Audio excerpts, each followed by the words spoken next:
Lord Krishna telling Arjun how to live a life. Those were those three things that he told me, and I want to share those three things. That's it, three simple things. I'm going to share those stories with you today. The first one, I didn't understand it then. You might not also. Having faith. You know, you're going to live a life. You might want to live a life which is absolutely planned and structured and, you can predict every step. But a life is not going to be like that. Your life, you will realize that things will come together. There is a larger plan for each one of you out there. You just don't know it. Things will come together and connect, and you will figure out. Dr. Birla also just said the same thing in his speech. But things will come together. You have to have faith. My story, it is a bit poetic. It is a bit romantic of being an entrepreneur and building a large company. But it is not so, what's visible to every one of you is the story that essentially is, post-2008, when things started to become great. What's not available to all of you is the story between 2006 to 2008, when nothing came together. In 2006, after graduation from the US, I went about trying to have a purpose in life. I said, I must do something which is meaningful. I thought I took a bold decision, only to start regretting it within the 24 hours, that I made a bold decision to not go for a normal job and normal life, but try and do something which is far more deeper and meaningful. Very soon to realize that, look, things are not coming together. I went to essentially work for a very, very small company. I want to work for small companies, very small companies, because I thought I'll have effect and impact there. I went to these companies, they wouldn't hire me. Why? Because I didn't have the skills. I went to the next one, they wouldn't hire me. I went to the third one, they wouldn't hire me. 3 months went away. My friends are buying cars. I'm not. Small thing in the larger scheme of life, very big at that moment. You're questioning yourself. Then somehow you say, okay, I will make it happen because I'm going to drop my prices. I'm not going to charge. I'm not going to get paid. I'll work for free. I started working for free. Few people agreed to accept me. That also, not everybody was willing to accept me. So few people accepted to say, okay, great, work for free. And I thought, when you work for free over a period of time, you'll be able to essentially work longer and you'll get inducted. I did that for 1.5 years. Nothing converted. 2 years. Nothing happened. I was distraught. Keeping a bold face, certainly, but I was distraught inside. I wasn't sure what was happening, why it was happening to me.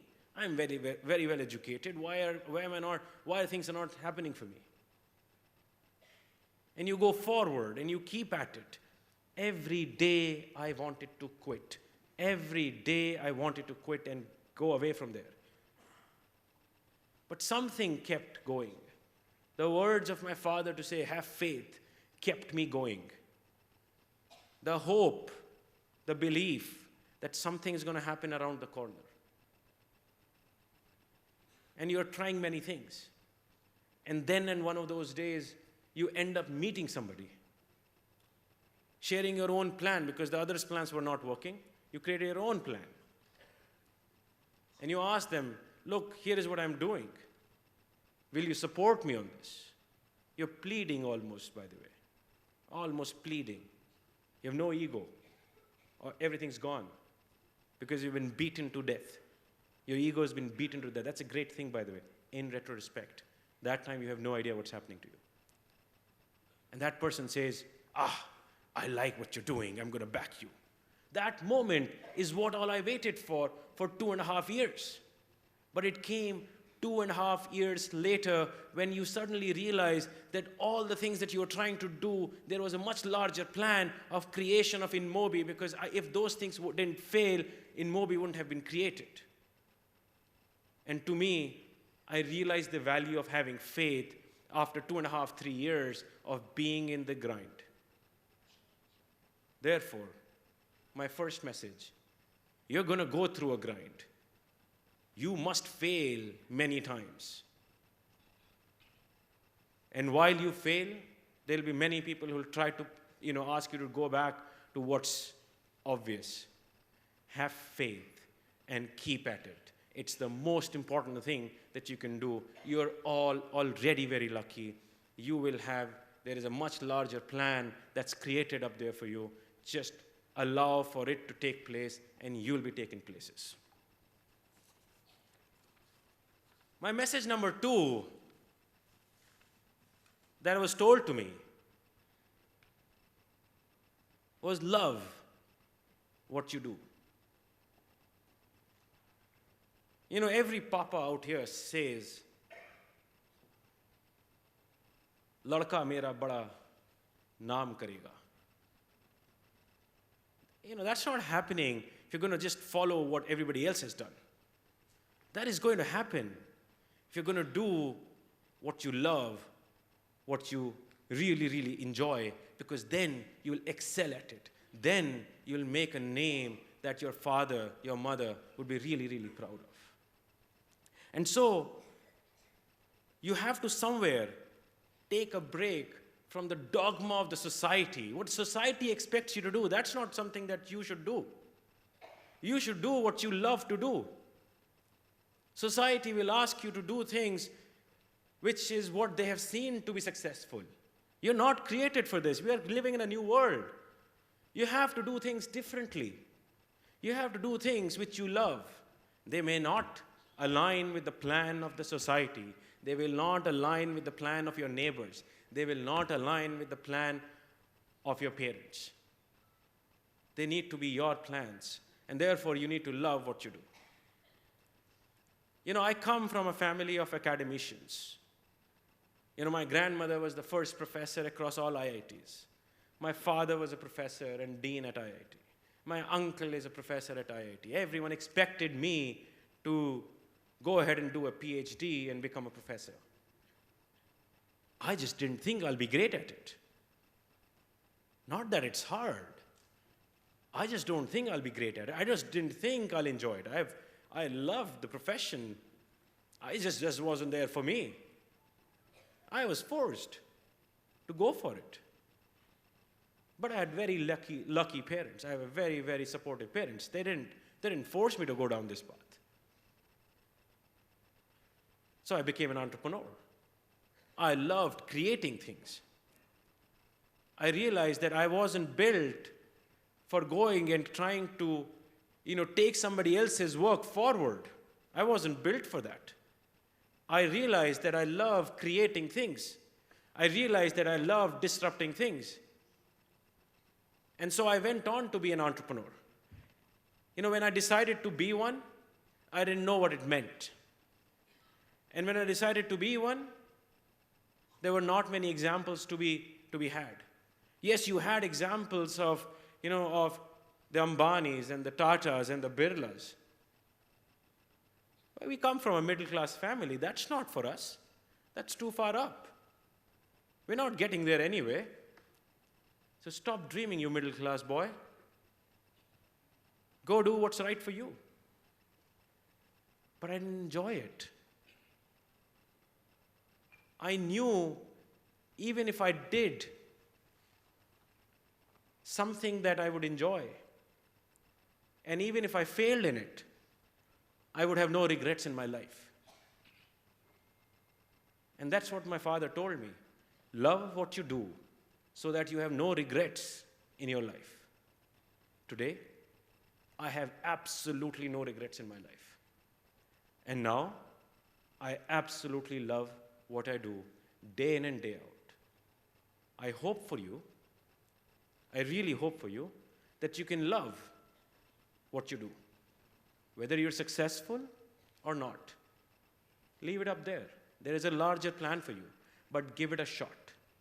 Don't go and live somebody else's life. I have a request for parents. You saw your children give you a standing ovation. It was for your effort. It was for your belief in them. It is time that you trust them even further. Each one of them out here are special. Very, very special. Every one of us have something innately special in us. And they will go ahead and change the world for you. They'll go ahead and change the world that we live in. Just let them be, because they will be successful and they will be amazing at what they're going to do. Just let them do what they love. That's my message number 2. My message number 3 that I got was very different. He said, be crazy and take risks.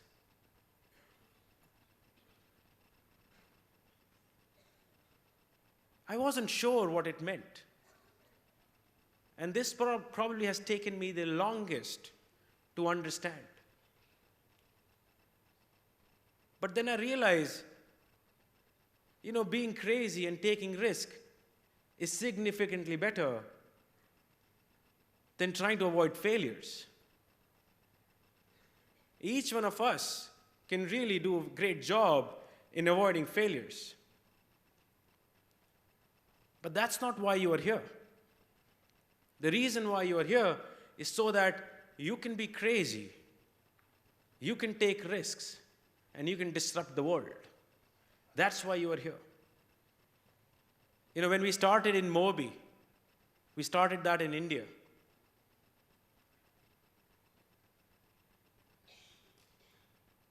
Many, many people that were friends of mine, friends of the company, told me to go and start the company in San Francisco. Why? Talent is better there. They were right.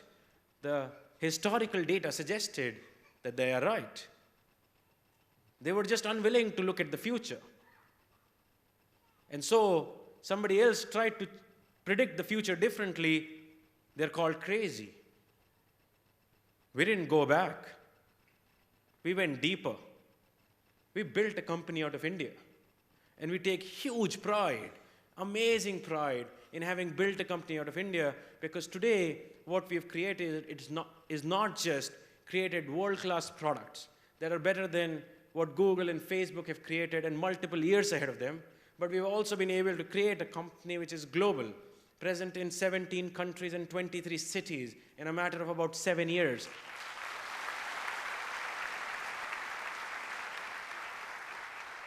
And the reason that happened is not because that was planned. The reason that happened is not because, somebody put a plan to say, here is how we will build all of these things. It's because there was a belief in something which was not believed by others, and therefore we went for it. And the idea is, as you look at your own life, you have to essentially go for something crazy. You have to take those risks, because unless and otherwise you take those risks, you are not going to explore what the world has to offer for you. So that's my message number 3. 3 things is all I had from my father. 3 things. Have faith. There is something larger up there for you. Love what you do so that you don't regret later on. And be crazy, take risks, create disruption, are the only 3 messages that I basically inherited from my father. And I'm glad that I somewhere inherited those messages, because they have shaped who I am and what I am. And frankly, if I can do it, coming from middle-class town in UP, I am pretty sure each one of you out here can do significantly larger and significantly better things in life.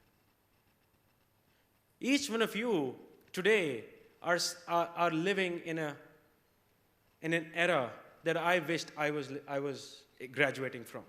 An era where India is just arriving. It's an amazing time to be in India, by the way. Amazing time. India is changing. Where China was 10 years ago is India right now.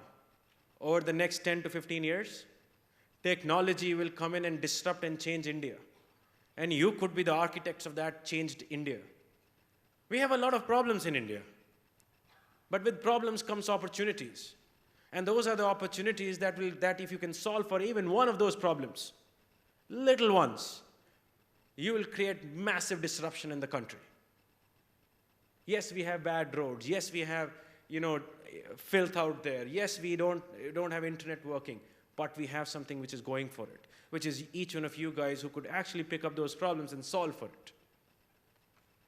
Over the next 15 years, technology in India will solve the problems of education. We cannot, at the pace at which our young population is coming in, we cannot anymore have more teachers of this caliber come in and teach them.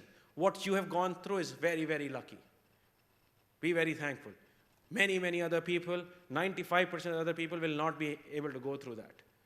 How do you teach so many people? You need to use technology. Each one, you have a great health center out here and so many hospitals around you.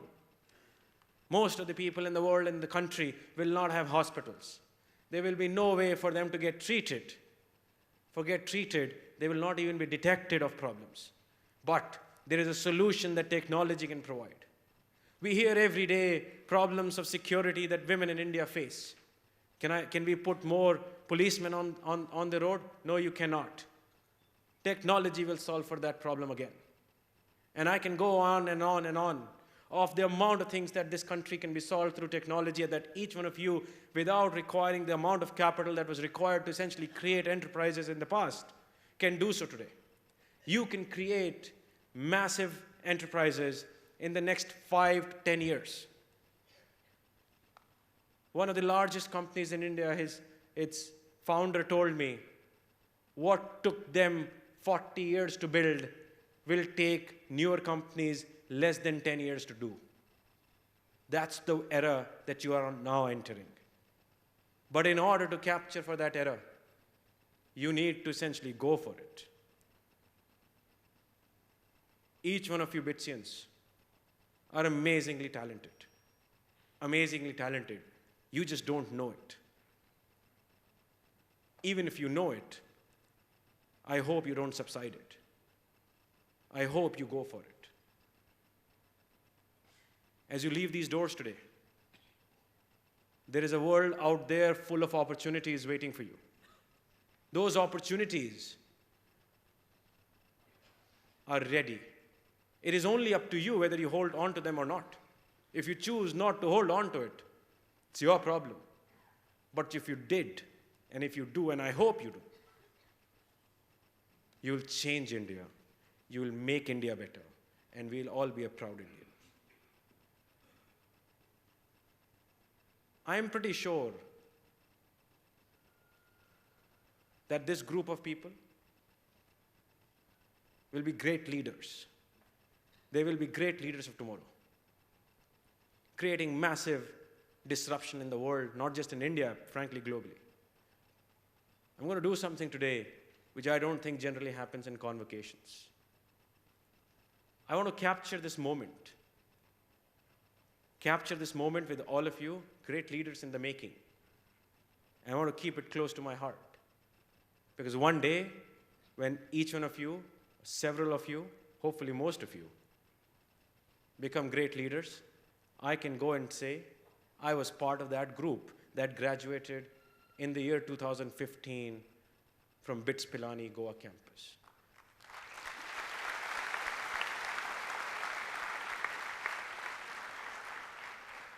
I'm actually going to take a selfie. It's never done before, so what? I love what I do. I am crazy. And I'm going to do it.